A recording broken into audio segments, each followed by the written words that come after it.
Le Brexit est un véritable casse-tête. Voté il y a 3 ans, la sortie du Royaume-Uni n'est toujours pas une réalité. Le retrait britannique demeure dans l'impasse, provoquant des inquiétudes économiques, politiques, mais aussi psychologiques. De nombreux citoyens sont épuisés par les hésitations et les revirements qui entourent ce dossier.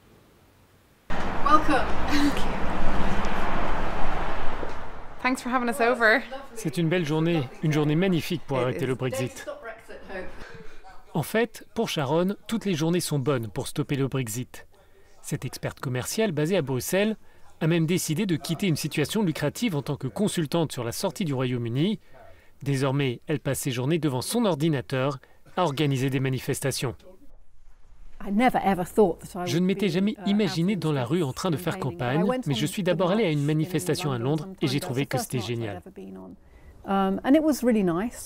Le Brexit a un impact sur la santé de Sharon. Récemment, elle a modéré un débat contre le retrait britannique en même temps qu'un sommet européen.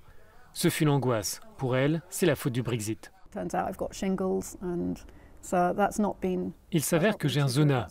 Ce n'est pas bon, c'est sûrement parce que j'en fais trop, je m'inquiète trop, je sais que c'est idiot.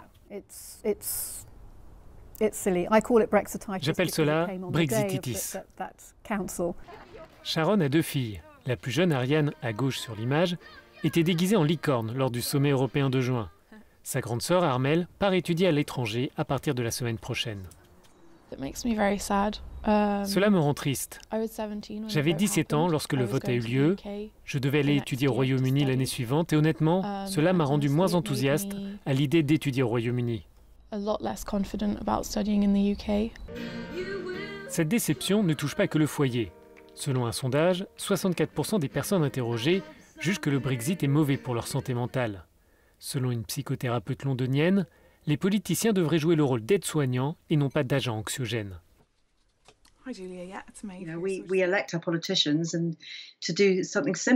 Nous élisons nos politiciens pour qu'ils prennent soin de nous et pour qu'ils relaient nos souhaits. Une très grande partie des personnes avec qui je parle m'expliquent que ce n'est pas le cas.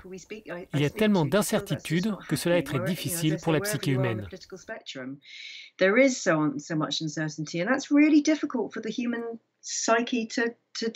Une métaphore m'a été proposée à 2 reprises récemment dans ma salle de consultation. C'étaient 2 personnes différentes. Elles avaient l'impression de vivre dans un univers parallèle.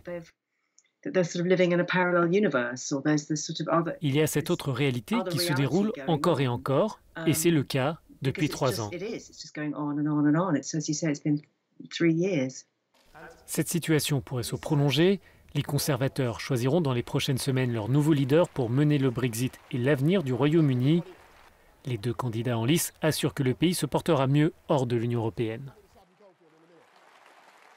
Londres a déjà obtenu 2 reports pour le Brexit.